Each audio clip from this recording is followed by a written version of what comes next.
January 1st is supposed to be the moment you reset. The day you finally kick the bad habit, swear off late night sweets, or start waking up at 5 a.m. to hit the crowded gym. An ambitious plan considering the events of the previous night, New Year's Day is usually spent in bed with a lingering hangover, sleeping until 11 a.m., scarfing a breakfast burrito, and then migrating back to the couch for a well-earned midday nap. Unless, of course, you rang in New Year's Eve without the usual champagne toast, choosing a temperance beverage instead. A zero-proof sipper designed for flavor and sophistication, without the inevitable headache or questionable decision-making. At the stroke of midnight, did I kiss my landlord? One such brand has been delighting teetotalers for more than 150 years, recognizable by its champagne-style bottle, lively fizz, and impossibly sweet, juicy flavor, the kind you only get from freshly hand-picked apples, never diluted with water, never sweetened. And as its slogan, Drink Your Apple a Day, suggests, there's no reason to wait for a holiday or wedding to indulge in a sip that's become synonymous with celebration, merriment, and yes, the kids' table. And that's why this week's On Brand is on Martinelli's. We're all jazzed up, nearly having a cow. And what's your favorite show? And it's on right now. It's on Brand. Welcome to On Brand with John and Marissa. I am John. I'm Marissa. We're past the ho. I guess we're back to Okay. Somebody has an apple fetish. On Brand, where every 2 out of 10 episodes are about apples. I might splinter off into an all-apple Marissa podcast. Pendon, Apple Heiress. Can't wait till February when we do Apple Jacks, and March when we do Apple Jolly Rancher, something. You know, this was a suggestion by Freak Tarp Blarp in the Discord, and I thought, how fitting for New Year's Eve. This is New Year's Day when this episode comes out, so perhaps you are nursing a hangover today, or maybe you had Martinelli's instead. I asked David, because I really do like Martinelli's, but I also don't drink. I had asked David if he has ever had, or if he likes Martinelli's, or if it's like he ever like reaches for it. And he goes, why the would I drink Martinelli's? And I'm like, I mean, it's a good point. I always wondered that with O'Doul's, and people are like I always thought beer was disgusting. Sure. I'm not wearing my headphones. I knew something felt naked here. You are also nude from the waist down. I have no pants or undies on. Oh my God, there we go. Just so everybody knows, we're banking a couple episodes right now, so it's like September, but You're we're catching pretending a red it's New eye Year's. tomorrow night. No, it's almost Christmas, but. Yeah, people would drink O'Doul's, and I'm like, beer's so gross. Like, who just wants the fine taste of beer? But that's the thing. Beer, I think, is gross, sure. But apple cider, sparkling apple cider. I bought myself a bottle yummy. for Thanksgiving. Yes, I it's drink so Martinelli's. Good. It's so good. It has quite a loyal following, and not just from people who are children or non-drinkers. I think it's just like a fine drink. When I took it to Thanksgiving, my friend Caitlin's husband, Dustin, was very excited to have a glass. It's so I gave him one nostalgic. glass and then pounded the rest of the bottle. You did? I did. I like that Martinelli's is also not afraid of a collab. I had Martinelli's plus cranberry. I think there's a few different other flavors. They do. They in the recent years have really mixed it up. I thought you were going to reference their collab, which I tried to get for today. They have a collab with McConnell's ice cream right now. Oh, right. I did see that. Yes, an apple cider ice cream. It was unfortunately sold out at the store, but I am looking forward to trying that because this is, it sounds so good. Effervescent ice cream. I recently got one of the C's Candies collabs. With McConnell's? With McConnell's. It was pretty How was it good? Yeah. It was like banana something with some... Fun with it. Just have an fun ice with cream collab like bothers me the least because it's like, it's still good. You know what I mean? Unless you're that stupid Van Ludens or... Sure, where it's like blue trees and like toenails. No, it's like Kraft macaroni and cheese, and like, it's like, come on. Yeah, come on. It's like come you're just on. wasting ingredients. Sure. We had garlic ice cream, and it was like, it doesn't need to be ice creamed. I have Skyline chili ice cream in my sister's freezer right now that I'll be eating, and they brought that back for a minute. What else is that around your neck, John? This? Yeah, what is that? These are my credentials for the Avatar cast and crew. Wow. I talked about this on Off Brand this week, but yeah, I went to the screening of Avatar last night, got to see the fruits of my labor. How was it? I mean, it's hard to explain. It's like, it's pretty cool. Like, I had forgotten a lot of, not a lot, I had remembered a They're lot. blue? That was it. I just want to see how long we could be quiet. Dead air. Everyone pulled over. They're like, oh, my internet went out. The satellite is down. Trying to restart their car when it's already on. Have you ever tried to do that? Restart your car when it's already on? Car does not like when you do that. No, but what I have done more often than I'd like is turn off my car, and then as I'm getting out, forgot that I've turned it on, hit the button, and then turn on my car, and then have to turn off my car again. It's because it's a button. It's not a key anymore. Yeah, I feel like I wouldn't do that with a key. Yeah. That silly button. That silly button. And now my button is like, now it's not, this was my fear of the button. What? It's not starting the car every time. And so now sometimes like I have to do it like 3-4 times. Sometimes I have to just touch my keys. Not even like jiggle my keys, just touch them, then hit the button, and then it starts. Oh, weird. It's just, I don't know what's going on. This is like, I mean, give me a crank. Give me a physical I'll give you a crank. Thank you, a please. Christmas crank. Right after we record. Is that what Christmas with the Cranks was about? I never saw it. It's Jamie Lee Curtis cranking Tim Allen for 2.5 hours. I'm assuming it's that's a long movie. I'm assuming that's hours. the average length of a holiday film. Sure. 2.5 solid hours of crankness. This is my order of what I prefer in a mechanism. Merry Crankness. Crank. Merch. Crank. Button.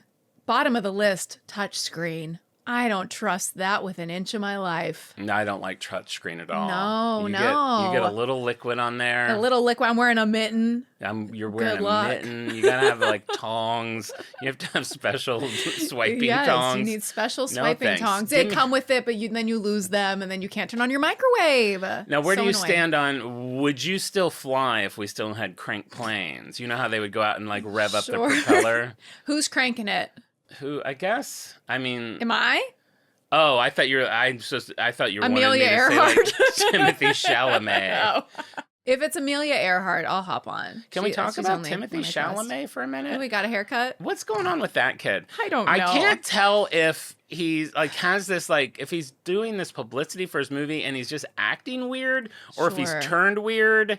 He has a very thin mustache. People are raving about his new film, but he's raving about himself a lot too. Oh, okay. He might be deeply in character, maybe. But he's also like, yeah, but maybe. But then like more than once I see him say like, I am putting out the best work possible. I should have an Oscar. Like and he's like no whisper of like he's in on the joke. not really. There are other things where it seems like he's on the joke. There's like a video going around of him right now on a Zoom call where he's like, I've been working on this, picking the right orange for the promo material for our materials for our new movie, and it's just like a little square of orange. And it seems really like tongue in cheek. I was like, this Sure. feels like promo. Yeah, yeah. But then interviews, I can't tell. He's either that good of an actor or that annoying of a human. I mean, it's tricky. It's like, when does the fantasy become real? You dip in, you dip out. The lines blur. And then everyone's You've like, gone it's because he's mad. dating a Kardashian. Maybe that Sure, they've she drives influenced everybody him. wild. They just make people a little Cuckoo? cuckoo for. I mean, and I like the Kardashians. Where are we yeah. going? This is the New Year's episode. Just give us a second about Avatar. It was great. It was fun to see It your was work great. up there. It was fun to see. Jim gave a nice speech. Did you give him a hug? I didn't even get a chance to touch him, to tap his nose and say, good job. Which you always did when you saw him, so it's a shame you didn't get a chance to do it. That was our thing. Mm-hmm. He'd be like, do you have that wolf research? And I'd be like, yes, queen. And I'd tap his nose. And he'd be on the like, he would giggle like Julia Roberts in Pretty Woman. With the Yeah. clamshell. And I'm like, Jim, that's not even your movie, but you know it gets me every time. that's cute. No, but That's it was cute. good. I mean, it was a who's who of my past. Big Dean was there. Little Dean was there.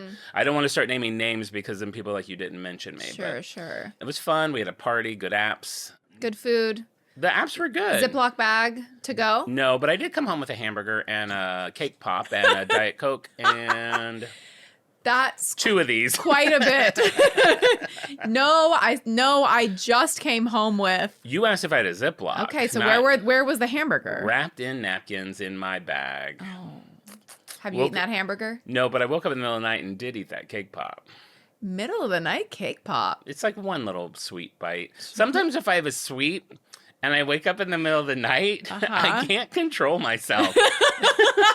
I'll just lay there and be like, There's a little something sweet. You know, it's funny because I do think of you as more of a savory guy, and I know you don't like to end on sweets. This is my next question. After the cake pop, what'd you eat? Usually some brisket, just like a slice of What brisket. was it last night? No, it was nothing. I'll drink water. Okay, but I wash don't down some rebrush water. then I'm just like sleeping in sugar goo. Yeah. Well, There's another look inside of my life. Happy New Year. Is that going to be a resolution to fix? Nah, because I don't see it as a problem. Do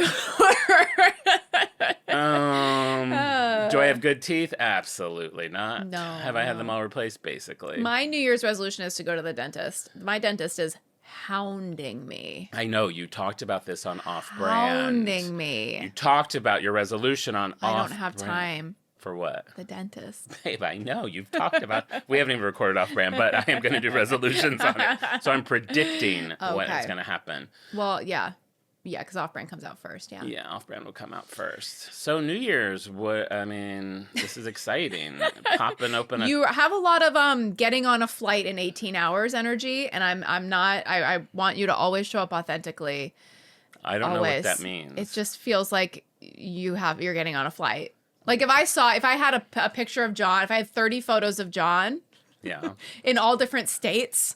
Like John just got something for free, just gave blood. Just rode a scooter for the first time. John made out with a woman for 15 minutes for $1,000. Walked Kathy Griffin to her car. If I got all the Johns, and then there was one that was like John right just before he gets on the flight to go home for Christmas, like I would be able to pick that one out. I didn't know that it was such a personality. I'm excited to hear what happens with your luggage. I'm sure everybody is. They're going to stay pulled over for the week that you're gone, awaiting the episode where you reveal what's going on with your poundage and your luggage. I mean, more than likely, I'll just give a little money to the curbside. That usually takes care of it. What I'm worried about is my rolling bag. I have used since, I think, between 2002 and 2004. Wow. It is fabric made by Union Bay, known for their summer clothing. I think of Union Bay as 14-year-old in the mall, puka shell bucket hat, cargo shorts. 100%. They also make luggage. They did in between 2002 and 2004, and sold it in the big pile of luggage at a TJ Maxx. Sure. I previously used to get all my luggage at TJ Maxx in a rolling carry-on. The de-evolution of a rolling carry-on, how it will gradually decay over the decades, it's so imperceptible because I feel like you travel so seldom, or I do anyway, that it's like a wheel is starting to kind of waver a bit. Now the other wheel is wavering. Now a zipper stuck. Now there's only one wheel, which I operated with one wheel for 3 years. Well, I can't get a normal rolling luggage because I don't feel like with how I travel, I could work with the parameters of a hard case. So mine it's like a big rolling duffel bag, basically. Okay. It's all cloth. Yeah. But what I'm concerned about is now the bottom part, that cloth has ripped so much. I'm just waiting for Sir, is this your can of Dolly Parton frosting? Yeah, you left it at gate 9. It's just going to be rolling. I'm waiting for the day it just looks like a piñata got hit, and then Yeah. all my stuff is rolling down the conveyor belt. On my last trip before I flew, I put probably 50 safety pins in it, which I'm shocked got even through. But was there a punk with a big mohawk at the airport who looked at you and gave you a nod of solidarity? yeah, because I had all those in there, I Yeah. also dressed like a punk. Sure. Because I felt like, As to not confuse the security. well, you never want to raise flags at the airport. You always want to match the Of your assumed bag. identity of your bag. Otherwise, they'll think you stole a punk's bag. Yeah, they're going to be like, okay, punk, you stole a punk's bag. Come with us. So I had a long, a foot mohawk, and but we'll see what happens. I think you should treat yourself to a new carry-on. I have another one. Oh, an identical one, because I bought two at the same time. The other one's in storage, though, deep storage. It's all the way in back. It was okay. How good was this deal on Union Bay rolling duffels that you were like, Johnny Boy's gonna need 2 of those? Here's how it played out. One, who remembers the price? It was 100 years ago. I think I got them for $19.99 or $29.99. Yeah. One of them is olive green. One of them is dark maroon. I love both colors. Yeah. It was also very of the time. They have 3 stripes going down them, like fabric stripes, and they have like 4 random patches Like on fake it, which was patches, very like Gap, like Abercrombie late and Fitch, 90s, yeah, sure. like A rugby club. Travel USA, yeah, rugby club, athletic boy. So they were different enough that I was like, sure. And back then, oh my God, the first time I ever flew home from LA to Ohio, I didn't know how to pack. Like I took I think I took a complete outfit for every day of the trip. And I was probably there for, let's say, 8 days. So I had like 8 pants, now it's like funny. I'll take 2 pairs of pants. And you're staying at a place that has a washing machine. So like you spill like a hot fudge on your pants, you can wash them. I know, but I just didn't, and because I know how much I'm going to try to be bringing back, I try to make it as light as Pack possible. light. That's the other reason I don't want a hard case, because that's going to take away chili weight, and you got to have a lot, you need your chili weight. Yeah, you need like what's that material, Tyvek, that like is like a construction material that they make jackets out of sometimes, like really lightweight and indestructible. You need luggage made out of that. You know what I need? What? Hello Sharks. Hello Sharks. What? You know how they make luggage, and they'll like for like the metal parts, like the handle and stuff. Yeah. They'll be really light because they'll be like tubes, like Yes. aluminum tubes. Yeah, aluminum tubes. Fill those tubes up with helium. So it's not going to lift the bag, but it's going to It might give you a couple ounces. give you like a little lift. a little. I mean, is there a material even lighter than a helium? Bamboo? I mean, it's Hold aluminum. on. I just want to make sure I got this right, because you make fun of me for everything I say. So I you meant live in to a world where you say, think is there a material lighter than aluminum? we're not supposed to talk over each other. Bamboo. Al will have he'll get mad if we. He'll spank us. Oh, you were comparing to aluminum, not. Yeah. It seems like there's more. I don't think that this is like when people talk about their pain points with product.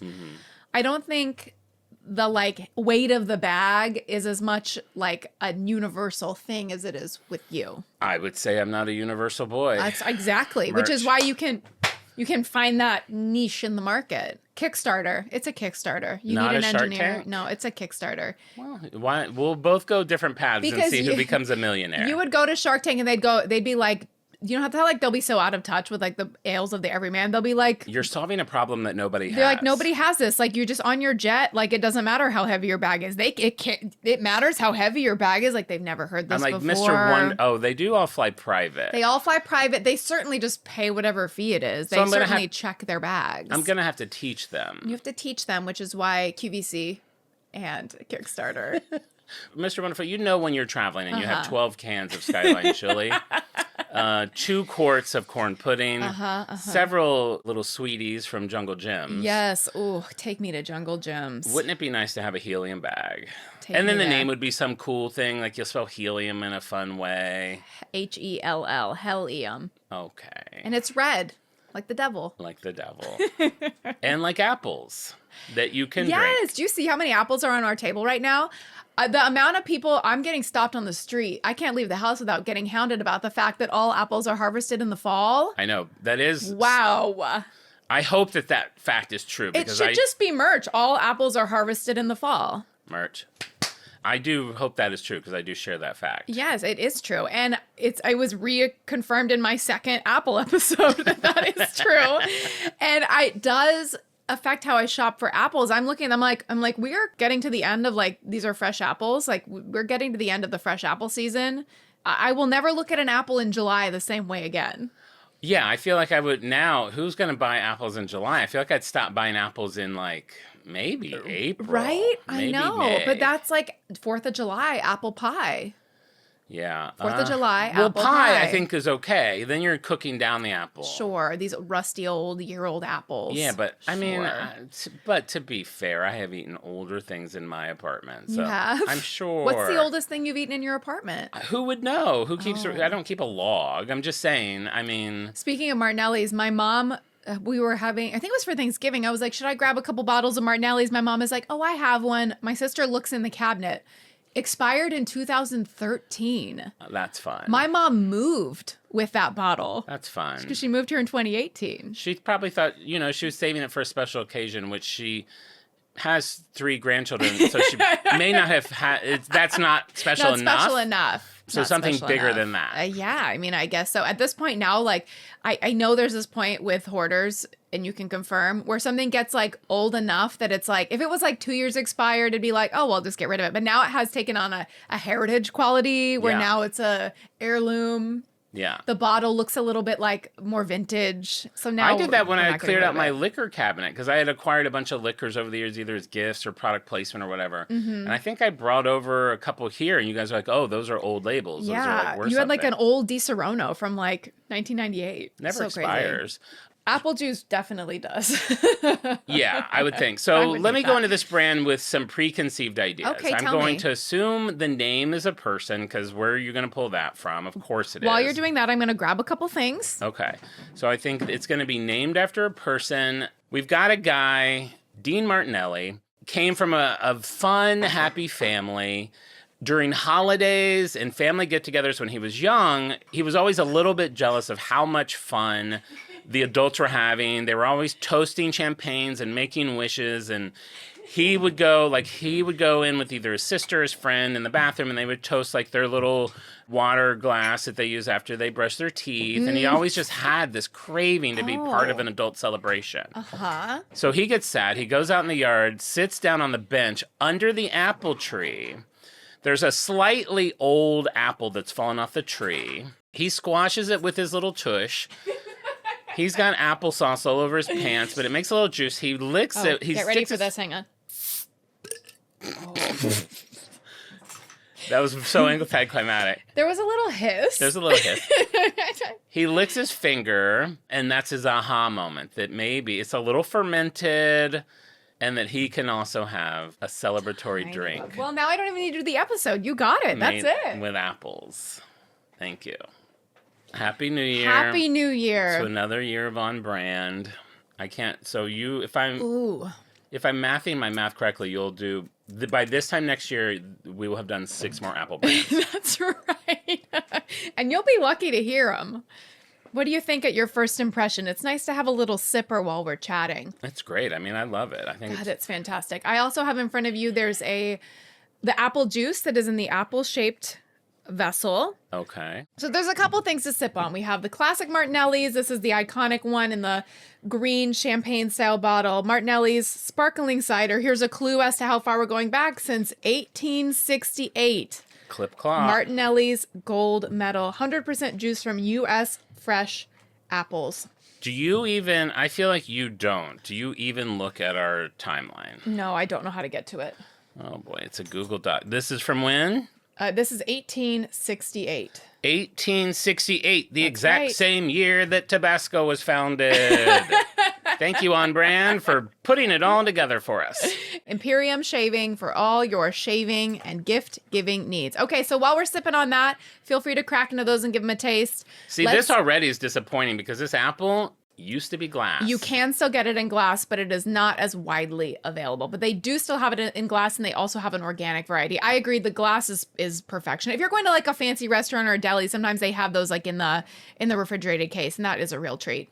I like that this has been in the freezer because there's like, it's just gotten sloshy when you take it out. Ooh, nice. While we're sipping this, while this taste is fresh on our taste buds, I'm going to read a comment from someone on Reddit under the subreddit No Stupid Questions.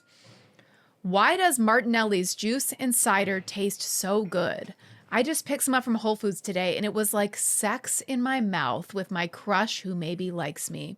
I read the ingredients, and it just said apples. Like, I know they're lying. I've taken in so many apple juices in my life with literally the same ingredients, and none of them were as heavenly, ambrosial, sexy, and piquant as Martinelli's. Would you describe this as sexy and ambrosial? Sex in my mouth? Mm-hmm. That's the first thing that they think of. What does that mean to them? Take a sip and then have that in your mind. Okay. So then it would be like nothing, and then like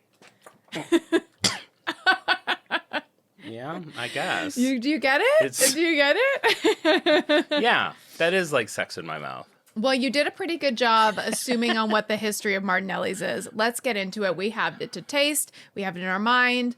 We're having sex with our crushes in our mouths. You have a couple options in front of you. New year, same you. Let's get into the history of Martinellis. Let's do it. You were partially right. Really? Dean Martinelli? Like Dean Martin. Dean Martinelli. Stefano Martinelli was Okay. born in 1843 in Valle Maggia, Switzerland. Okay. I went on a virtual tour of this town, like on YouTube. There's like walking tours. I don't understand why anybody ever leaves. He left Switzerland. If you live in Switzerland, my God, stay. It's gorgeous. He lived in Valle Maggia, Switzerland, the youngest of 8 children, in a family scraping by in this mountainous region with very few opportunities. 7 years later, his older brother Luigi made a decision that would change the family's life forever. At 24, he's struggling to earn a living, and so Luigi leaves Switzerland and sets its sights on California, lured by the promise of the gold rush. We learned so much about the gold rush in California history, going to elementary school in California. It was only as an adult that I realized that was not like universally taught. You guys didn't do gold rush in Ohio. Not deep. I mean, I did a little bit for Levi's, which is that a part of the reason for their success. Was Sure, the gold yeah. rush, but yeah, no. Gold rush was huge. I remember we did an activity in elementary school where one morning we came in. I only remember like 4 things from school, and it was usually like candy related. And so this was a candy related memory. We would come in the morning and all of our desks had different amounts of Werther's Originals on them because they're wrapped in gold. They look like shiny gold. And it was to represent like you have your site or whatever, that your plot, and you don't know how much gold is in there. And then they're also introduced an element where we could steal gold from other. Imagine 8 a.m. with a bunch of 7-year-olds. And the prize is candy. It's candy. Am I wrong in- Scrambling all around. Am I wrong in thinking that the gold rush is kind of like the Grinch socks of its time? Oh. Like everyone's like desperate. They'll do whatever they have to do to get them. They're the Beanie Baby. They're the Cabbage Patch. Yes. Everybody's flooding to the river to get gold. Exactly. The only difference is that it's not national. You have to get to California, specifically certain regions, including San Francisco. So that was where he started, and he started in San Francisco. Getting to San Francisco from Switzerland, by the way, in 1843, no ports. So Luigi would have to have first traveled by carriage or early rail to a major Atlantic harbor, perhaps Le Havre or Liverpool, before boarding a sailing ship. The Atlantic crossing alone could take up to 3 months, depending on weather and luck. From there, they continue south all the way around Cape Horn, navigating one of the most dangerous sea routes in the world before finally heading north along the Pacific coast. The journey could stretch 5 months or more. That sounds awful. Keep this in mind as you're doing your holiday travel. What Stefano Martinelli had to do to get to California. It takes me like flight time to Ohio. There is like 3 hours and 40 minutes. Unreal. It's insane what Unreal. people went through. I just never would have been able to go anywhere because I hate boats. So I would just be like, where I was born is where I was stuck. Is it safe to say that Luigi Martinelli is and I'm going to mess up her name because I can't remember it, Greta Thunberg of his time? Traveling by ship. Only travels by ship. Yes, and same cheerful demeanor. Same I'm sure. cheerful demeanor. Good for him. Good for him. Yeah, I mean, that's dedication. That is really, and I'll say that his 15-year-old little brother joined him on that same voyage years later. So, 15. I mean, a 15-year-old traveling 5 months alone by ship, like it was just a different time to be a teen. So this guy was 24 when he did it? He was 24, yes. I'm assuming hot.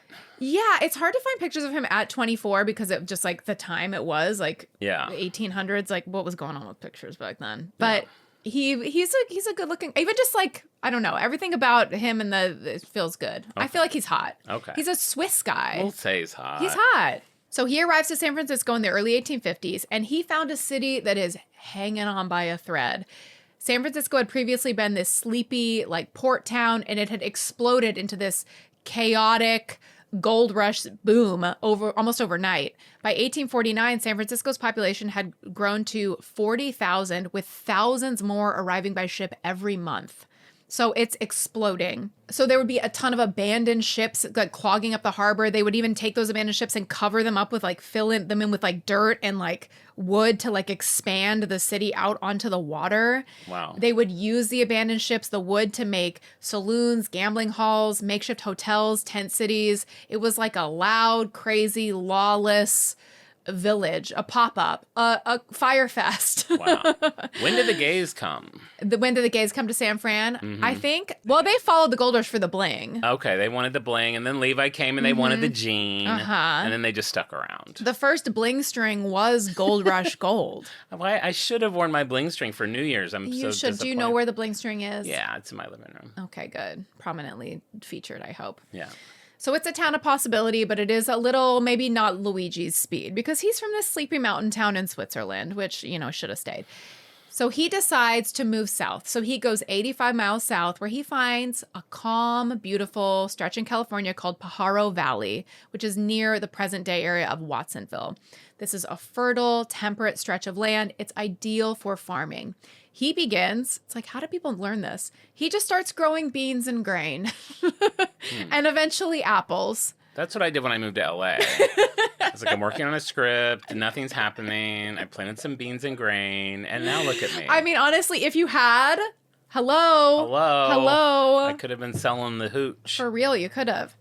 In 1859, as I alluded to, his 15-year-old little brother Stefano joins his brother in California. So he was the one who was born at the beginning of the story. He has this big brother who made it all the way to California. He goes, you know what, Mom? I'm hopping on a ship too. And she says, good riddance. I don't even know how things like that work back then. It's like, I think I'm going to go to California. Yeah. Gets out a quill, writes his brother, ties it to a pigeon ties it to a pigeon. How did they coordinate? How did it? I don't know how the letter got there. How does he know where to fight? Last he heard it was like San Francisco. So 6 weeks later, it gets to where it's going. He gets out his quill. He's like, "Sounds great. I'll see you in the fall. Meet me under the apple tree at 1412 Pajaro Valley Road between September and November." Crazy. I don't get how any of it worked. It's crazy. Yeah. I wish we had a time machine. Don't get me started on that. Time machine hamburger man. So they meet in California, and Stefano quickly notices something about the apples growing in the valley. Let's just say they're crisp. Let's just say they're flavorful. Let's just say they're quite abundant. 2 years later, Stefano and Luigi become Stephen and Louis. Americanize their names, and they began experimenting with soda water in a lean-to shed on the family farm. So they're just kind of starting their life. They think they're going to be farmers. They're selling some soda water on the side of the road. People changed their name all the way back then? Like, Yeah, why? Just so why? it was better for business, probably? Maybe, yeah. Huh. I know, it's really weird. I refuse to work with Stefano, but Steve. Okay. Hey, Steve. Hey, Steve. By 1865, Stephen was producing ginger ale and a patented orange champagne, marketed as a delicious temperance drink. He also began bottling fermented hard cider. This is in the era where drinking water is not clean. It is full of bugs and germs. Twigs, berries, centipedes. Centipedes. You don't want it. So hard cider was not just popular, it was very practical because it was a clean way to be hydrated. And it was so common that everybody, including children, drank it every day. Wow. That is a rowdy playground. A bunch of drunk kids on hard cider.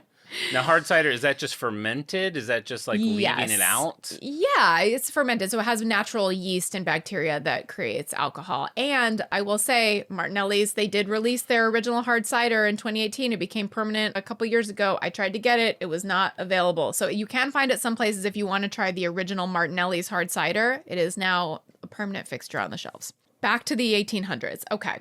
So in 1868, Stephen officially introduced fermented apple cider made from apples grown on his brother's land. S. Martinelli and Company was born. So he guessed the initial on the brand, not L, S. S. That'd be like if you called this like JG Podcast Incorporated. I like the sound of that. You're a real Stephen. As the business grew, Stephen moved operations to a modern cider plant on 3rd Street in 1885, and he produced up to 15,000 gallons a year. So we're off to the races. We already have some kind of momentum. Somehow, even back then, he's figuring it out. Recognition soon starts to follow, and in 1890, Martinelli's hard cider won its first gold medal at the California State Fair in Sacramento. It would be the first of 50. And inspired the brand's enduring trademark Martinelli's gold medal. And you see on here, it says the California State Agricultural Society Best Apple Cider, 1890. So they're proud. They want the gold medal to be really associated with the brand, that this is quite decorated. I like that. Of a That's drink. very Campbell's. Campbell still has their little golden seal too. I love a golden seal. It makes me feel like it's got a stamp of approval. Centipede free. No more centipedes. I like it. In the year 1900, the product line of Martinelli's Cider and Soda Works includes sarsaparilla, which is similar to a root beer, cream soda, ginger ale, lemon soda, raspberry soda, orange champagne, which we mentioned earlier, and gold medal cider. Wow. Orange champagne is advertised in the Pajaronian, a historic local newspaper. Orange champagne sounds great. Orange, isn't there, I'm sure I've had it. Orangina? Orangina. Is yeah, that- probably is it- similar to that. Like that an carbonated? pulpy. Yeah, it's good. It's really good. So they're firmly in the soda business at this point. And then 1916, the boys are growing up. Steven now has a son. Steven, they all have the same name, so you have to really track a middle initial here. So Steven, formerly Stefano, now Steven. His son, Stephen G. Martinelli Jr., enrolled at UC Berkeley. And he has a college professor named Professor Krauss at UC Berkeley who helps him in developing a pasteurization process to preserve unfermented apple juice in glass bottles, adapting a method that was used in the canning industry. So pasteurization, of course, makes it shelf stable without fermentation. The timing could not have been better. As people are starting to abstain from alcohol more, that's gaining momentum. Counties across the country are going dry. Martinelli's is very quietly in the wings preparing an alternative. Stephen G. Martinelli Jr. enlists in the military, and he's stationed in Georgia. His father, Stephen G. Martinelli, the original S. Martinelli, he suddenly passes away. Sad to say. Yeah. I wasn't laughing at his death, just how many Martinellis There are were. so many Martinellis. It is like a very densely family run. So his brother, Stephen's brother, runs the business until Stephen can return home. And then when World War I ends, Stephen G. Martinelli Jr., the one who had been at UC Berkeley, he takes over the business and brings the first Coca-Cola bottling franchise to Santa Cruz County. I didn't even really think of that as a thing, but there's a lot of the old advertisements and it'll be like Coca-Cola, Martinelli's, orange champagne, Coca-Cola. It's like, okay, hand in Really? hand. I guess that's how it worked. You could have a franchise for Coke and then you could just like make it yourself. Yeah, there was Like a Subway? basically, yeah. Like you had the Coca-Cola, different Coca-Cola bottling plants. Yeah. Yeah, and they We would have could the do ferment. that. I think you still can. There's one in downtown LA that's not it's not functioning anymore, but it was shaped like a giant boat. And I don't know if it was shaped like a Cute. boat when it was Coca-Cola or if they took over it, but it's a giant boat building that says Coca-Cola on it. Oh, okay. That's Very cool. cute. That's Yeah. really cute. So 2 years later, Prohibition is on the scene. It's in full effect. On January 17th, 1920, all alcohol is banned in the land. And non-alcoholic pasteurized apple juice became the company's new flagship product. So now it's not just like a substitute for alcohol, it's kind of becoming a star in its own way. The US Navy reportedly chose it as their beverage of choice during Hawaiian operations. So you're like on a Navy ship and you're popping Martinelli's. It does feel very Hawaiian. Like I'm drinking this on the beach, the Sure, sun's yeah. setting, I'm listening to The Cure. I'm sure that's what those guys in the Navy were doing. I think that's how the Navy works. Sure. In Hollywood, sparkling cider stood in for champagne on movie sets. So Paramount, Warner Brothers, and Cecil B. DeMille all preferred Martinelli's Gold Medal brand. And during the Great Depression, when movie theaters offered escape from the hardship, Martinelli's became known as the champagne of the movies. So it was That's kind of taking on this fun. kind of like Hollywood fancy. It's an accessible luxury. It's obviously cheaper than actual champagne. Fun fact, when I used to work props on films, Mm-hmm. when I had to do a food scene like for a party and I had to make hors d'oeuvres, I Yeah. would make them out of cat food so that the people wouldn't eat them. That's what we had to do because they had to stay the same. Like you had to keep the plates looking the same. Ew. So I'd be like, you're not going to want to eat that. Like it would look like pate, but it's cat food. That's fancy feast. Were there a bunch of cats waiting by the dumpster? Yeah. John's working. Meet at the dumpster, 3 p.m. That's funny. Thanks. In 1933, the same year that Prohibition ended, Martinelli's introduced its iconic apple-shaped golden apple glass bottle, and they launched the slogan, "Drink your apple a day." Hard cider briefly returned, but the customer tastes have kind of shifted. So now the fruity, non-alcoholic version is kind of becoming most strongly associated with the brand. This is the brand's identity at this point. Fun fact, during World War II, metal is scarce. When there was a bottle cap shortage in the 1940s, they would collect old Coca-Cola bottle caps and put them on their bottles. Isn't that cute? Is it? I mean, I assume they cleaned them. Yeah, they probably ran them through a dishwasher. But don't they get bent when you open them? I guess they hammered them out. Wow. They hammered them out. Do what you gotta do. I mean, wartime. Can you imagine us like all saving our little scraps of string and stuff? Yeah. Our little bits of metal. I actually can't imagine that. Why? Because I Do that now. I save old Coke caps now, too. If I find one on the ground, If you find a Coca-Cola bottle cap on the ground, you save it. I'll put it in my fifth pocket and carry it around for a little bit. Like a cute little red Coke cap. Sure. That's cute. Why not? Yeah, why not? Why not? I'm like a crow. You are. Always I think that's why crows, like, you having a hard time bonding with the crows because they see you as also a crow. Yeah. Yeah. I actually fed a crow this week, That's exciting. but I don't feel like we bonded yet. Okay, well, I threw out a handful of checks, and it took a couple checks. amazing. And then I left and came back, and the rest of the checks were still there. So I don't think crows like rice checks. New Year's resolution, bond with a crow. Got to bond with a crow. I know. By the 1960s, Stephen C. Martinelli had taken the reins. Oh, boy. We have another Stephen on the scene, introducing the green champagne-style bottle that remains the company's flagship today. By the mid-1970s, the demand for the non-alcoholic sparkling cider was so strong that they stopped making the hard cider altogether. They expanded and needed the space for their non-alcoholic cider that they had to end the hard cider line so they could just like take over that in the production facility. In 1979, the fourth generation, so we now have 4 Martinelli boys, an S, John Martinelli. Why don't they just do like first, second, third, fourth, juniors, third, fourth, fifth? That's really a good point. The Christmas stockings in this family are an absolute mess. I mean, pretty easy. I just need 5 Steves. Stevens. He joins the company after graduating from Stanford University. He has a degree in economics. Now they just kind of start to increase capacity. I'd say with the new generation, we see this in companies. You have the kid coming in, he just graduated college. He has a lot of energy. He's kind of seeing like, okay, what can we make more efficient? What can we expand? So that's what he does. They increase their pressing capacity. They have a state-of-the-art filtration system, high-speed sparkling bottling liner installed to quadruple production capacity, keep up with the growing demand. 1991, the first sparkling apple juice blend product, apple cranberry. There we go. I think in the beginning we were like, oh, that was recent, 1991. They're having fun with it. I did assume it was relatively recent. Right.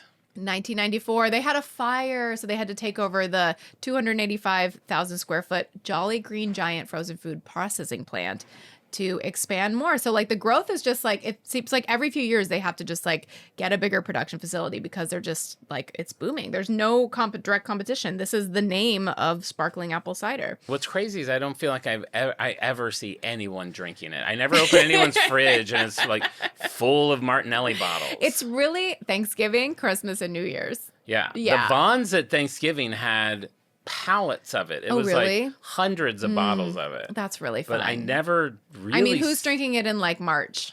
What do you think about that? I just saw you take a sip from that can. What do you think about that mango flavor? So I've been drinking all 3 of these, and I got to say, they're all equally delicious in their own way. That is a great endorsement. This is not glass, but it's a satisfying plastic. It's a really hard plastic. Yes. So I feel like that's as close as glass as I'm going to get. That's your straight up juice. And this mango one, it's not like those essences of, it's like pure juice, but like injected with carbonation. Okay, great. Any of these have the potential to make it into the Stanley? I don't know. I feel like that's that's a lot of juice. That's a lot of sugar and a lot of juice. I mean, you had lemonade in there.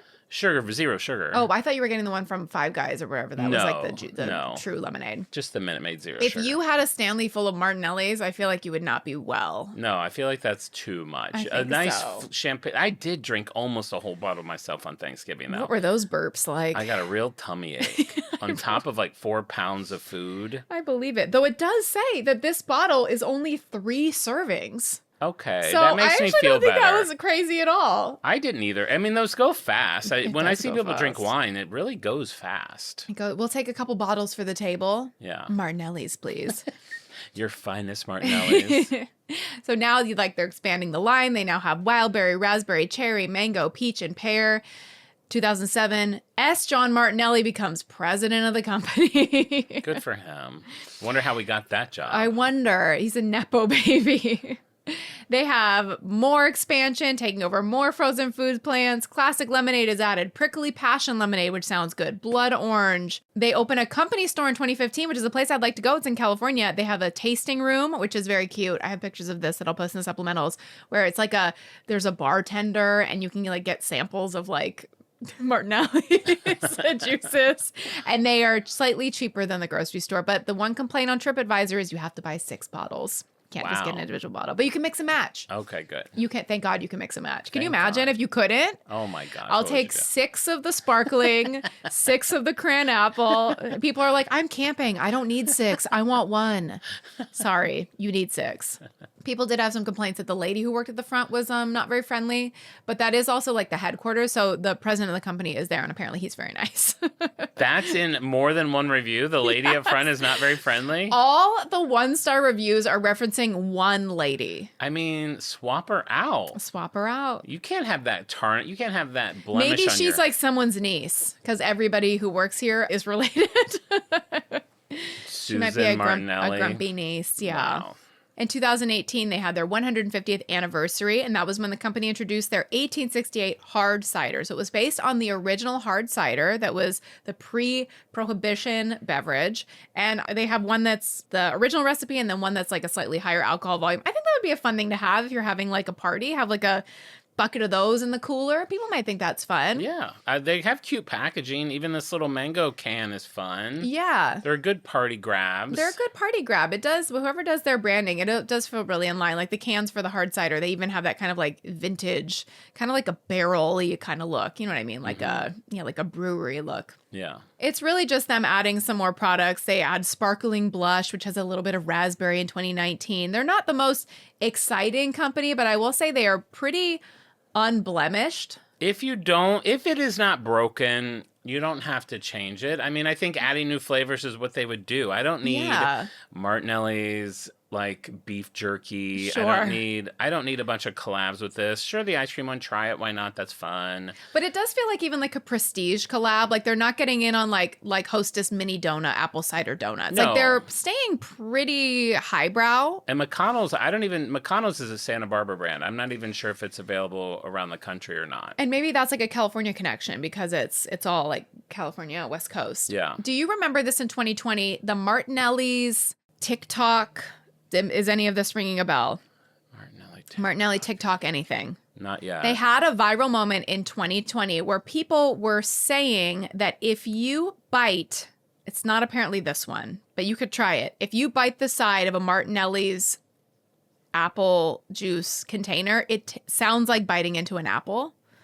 Do you know what this is? Definitely did not hear that. That's just their teeth going down plastic? Yeah, like rubbing on plastic. I feel like this is bullshit. This has got to be AI or just a sound effect. That was a certain packaging. I don't know if this is the same one, but I do want you to try. All right. Do I need to finish this or can No, you do it full? You could do it like that. Are you just trying to make me look like a fool? No, this is a real thing. Okay, here we goes again. If you didn't hear it the first time, okay. This sounds exactly like biting into a juicy apple. There's no way that's not a sound effect. There's some plastic bottles that are crinklier and louder than others. I think they switched to a different type of plastic. But that sounds like a juicy crunch. It's a real thing. That was real people biting into the plastic. If they had made not biting through the plastic, but like what you just did. Yeah, but if they had that technology, there's no way they would give that up. Well, why would they say, oh, you know what? That is too cool. Let's get boring plastic now. Maybe it was like also poisonous or something. I don't know. I don't know. I It's need true. more It's research true. on this. It's true. We're going to have to off-brand this because I need some more info on this. In 2023 is when they decided that the hard cider would be permanent. Turns out people like to drink again. Prohibition's over. Get this juice out of here. People want to get crunk. I mean, that is right after COVID. It's like still in COVID. Sure. People are alone. They want to drunk, drink by themselves. Watsonville, California, in the Pajaro Valley is where I said that they are based. They're still based there. Their farmers harvest their apples between August and November as all apples are harvested, and they can process 5 million apples in a day. About 95% of all the apples picked in the area go to Martinelli's. The special blend, 7 different varieties of apples. It's kind of a secret what the combo is, what the ratio is, but they include Gala, Fuji, Granny Smith, and their special secret, a Newtown Pippin, which is a type of apple that has a special, they say, historic, flavorful taste, and it is used in these juices, which gives it its special signature zip, ambrosial sexiness. I'm always fascinated that a brand can have consistency with something that seems like it would have a lot of variables. Oh, totally. And it's really similar to my previous apple episode where the farmers are out there when they know the apples are ripe to pick, to like start processing. So they're out there in, mid-August. And they're like, is it time yet? They're walking around, grabbing an apple off a tree, cutting off a piece and biting it and going like, yeah, it's ready. That's amazing. Yeah, it's ready. They have a proprietary process of pressing, filtering, and pasteurizing all within 2 hours. Wow. Which is pretty cool. It's a well-oiled machine. Yeah. They produce anywhere between 200 and 400,000 bottles a day, depending on the product, and they distribute to every state and 40 countries. Do we have any idea how many apples it takes to fill a bottle? Yes, I do. I actually have that right here. We are rolling into our fun facts. How many ounces is that little apple that you have? Is that 10? This little apple that I have is... Wipe off the bite slobber. Oh, it's all the way down here. Yep, this is 10 ounces. 10 ounces. Okay, how many apples do you think it takes to make one 10-ounce bottle of apple juice? If I have this apple and I squeezed it, I feel like that would make this much juice. So that would be 1, 2, 3, 4, 5, 6. I believe that this bottle contains 7 apples. 2. Oh. I'm getting ripped off. There's that much juice. Wait, 1 apple? Well, I don't know how big the apples are. You think they're like the size of a volleyball? The Newtown Pippins. I mean, those that are volleyballs. would mean the apple's all juice. Now all juice? That's a lot of juice. That's all what right. it says. And let's see, how much is this? So for this, the champagne bottle, this is 5 apples. That doesn't seem like much. Well, there you Now, go. I know I've mentioned this on the pod before. Smurfs are apparently 3 apples tall. That's true. So a Smurf is somewhere between this and that. And this. If you needed context. If you juice them. If you were to juice them. How many Smurfs are in this bottle? Just Papa Smurf. So wait, you could do the math on that because if 3 apples is 1 Smurf, so then that would be like half a Smurf in there. No, 3 apples this is 2 apples. So a Smurf would be 1 and a half of these. Yeah, okay. Yeah. In 1885. Oh, I see what you're saying. Wait, and now I'm very concerned we're all about mixed up. We're all sugared up. the amount of Smurfs that are in our food. In 1885, Martinelli's produced approximately 10,000 gallons of juice a year in 1885. In 2017, for example, they produced that much in less than 2 hours. So they were able to scale up what normally took a year, they can do in 2 hours. Who's drinking it all? Who's drinking it I've never seen it outside of the grocery store. In the early years, cider was paid for in gold coins, and bandits were a threat. It was said that Stephen Martinelli would travel with one hand on the reins and the other on his gun. Luckily, he never had to use it. Can you imagine? Yeah, different time. He's got a sack of rattling gold coins like on the back of his pony. Eye out for the bandits. That's crazy. What a time to be Sleeping by a alive. fire, eating a can of beans, guzzling cider. Tweaking out on apple juice. This is really cute. Okay, so I said that the son, Stephen G. Martinelli Jr., developed the tagline "Drink your apple a day," along with the iconic apple-shaped bottle in 1933, trademarked as the Golden Apple. When the bottle launched, customers were given pamphlets showing how to repurpose the empty bottle into a table lamp. Aww. I mean, I feel like I would just use it as a vase, but Sure, put your pennies in it. a table lamp. Yeah. I guess maybe back then that was easier. Okay, so here's what you need. You need copper wire. Right. You need soldering guns. Means to have electricity. Plugs. Did we have Plugs. plugs in 1933? Yeah, we had plugs. but Okay. Yeah. You need a plug. Yeah. We had Tiffany lamps. Yeah. Very true. Very true. The average length of employment at S. Martinelli and Company is 19 years. Great retention. Wow. We might end up working there someday. Wow. I was just thinking, wait, I'm back to the 19 years. I'm like that poor lady that everyone hates. Like, well, we've only got 18 more years of her. They got to keep everyone for that long. Many people think Dean Martin drank alcohol on stage. However... Wait, Dean Martin's really coming up in your fun facts? In the beginning, I named him Dean Martinelli. I know. How funny. It's a full circle moment. Mind meld. An excerpt from an interview with Martin's daughter in the LA Times says otherwise. When he started to redo his nightclub act, he started at the Sands Hotel and had some writers helping him. They just thought, we'll put a drink in his hand and a cigarette. Every man will want to be him and every woman will want to be with him. The truth of the matter, he was swigging Martinelli's apple juice. Nobody is drinking this and thinking that it's like scotch. It's like... Do you think they tricked Dean Martin or he was in on it?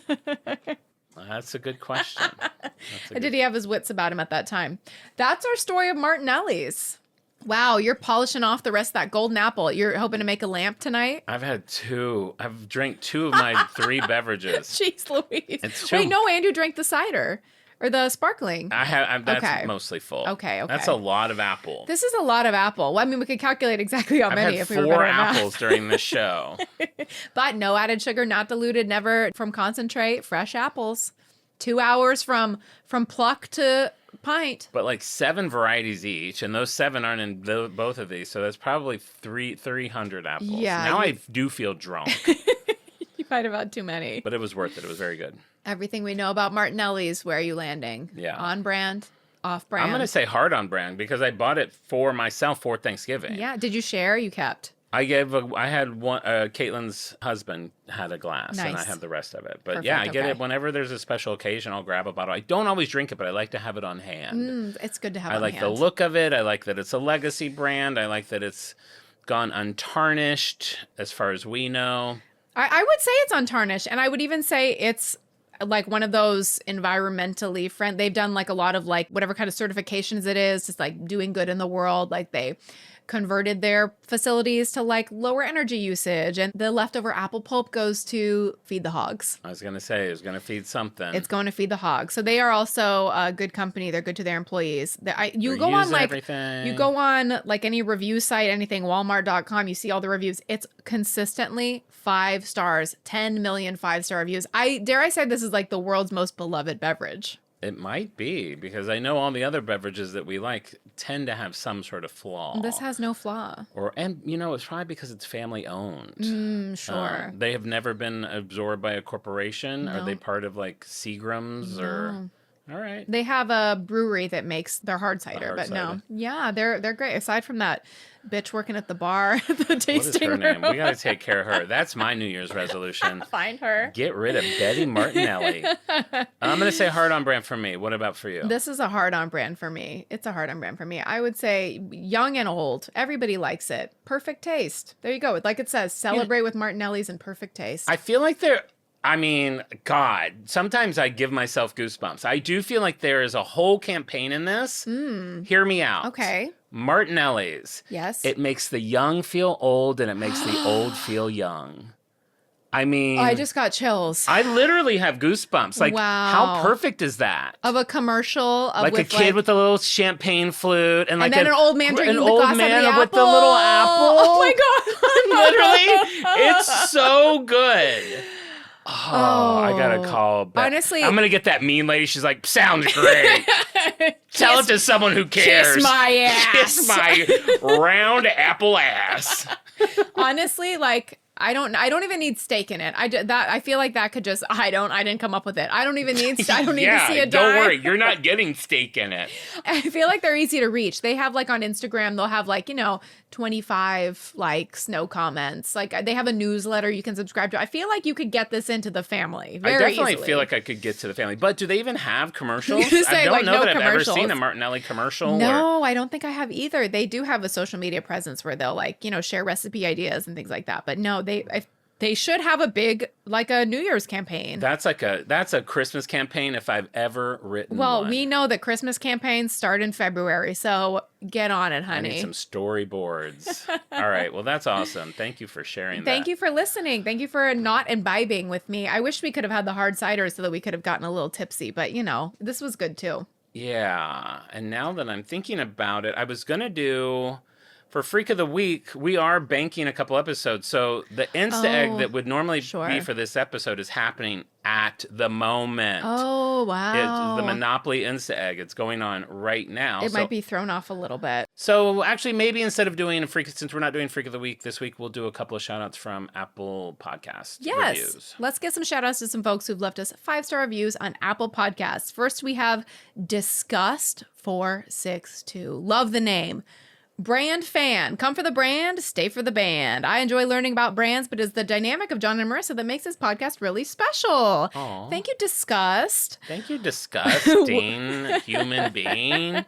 No. Will Aren says, this show makes corporations fun. After hearing their appearance on Podcast The Ride, On Brand has quickly become my favorite podcast. I drive for work, so I spend all day listening to podcasts in my car, and I've managed to listen to all 2+ years of this show in about 2 months. Wow. John and Marissa have quickly become my parasocial besties and remind me so much of the vibe I have with my friends. Quick-witted, hilarious, and smart about the most niche topics. This podcast is for anyone who grew up weirdly obsessed with corporations, branding, conglomerates, mergers, and logos. In a world where it now seems like every news story about any company is just the most evil news ever, it's fun to listen to a show that delves into companies' histories and makes their stories light and fun. 5 stars. I'm a brand freak for life. Dip. That was all Will. That was all Will. His last name is pronounced Aarons. Aarons. Thank you, Will Aarons. Because he was Freak of the Week already once, but I've chatted with him on DM. Very kind review. Oh, I love that. Thank you so much, Will. Yeah, if you want to leave us a 5-star review on Apple Podcasts, please do that. You can go to your Apple app, your podcast app, and tap the 5 stars, and then you can write a few words. If you have the time, it really helps boost the show, and it boosts morale, and we always check it, awaiting a new review, or wherever you listen to podcasts. Give a little 5 stars. I'm sure it helps somewhere on Spotify. I have no idea. I never see that stuff, but I'm sure it helps the show. You can go to Instagram at OnBrandThePod, TikTok at OnBrandThePodcast. You can play John's Insta Egg game. You can see supplementals. You can see the founders, see if they're hot or not. You can chat with John in bed in jeans, just like Will did. Just like Will did. We hope everyone is having a wonderful start to the new year, or if you're punting the beginning of the new year to the following Monday, that's great too. And with that, we'll be back next week with an all-new episode. And remember, I may look like I'm distracted, but I'm actually answering all the Insta eggs right now. And regardless, we may go off topic. Regardless. I was like, wait, how does that segue into what my tagline is? God, this is sloppy. It's because I had too much apples. Yeah, you might be a bit gurgly. I had too much apples. Too much apple. Seriously, though, on a serious note, we may go off topic, but we'll always be on brand. Happy New Year! Happy New Year!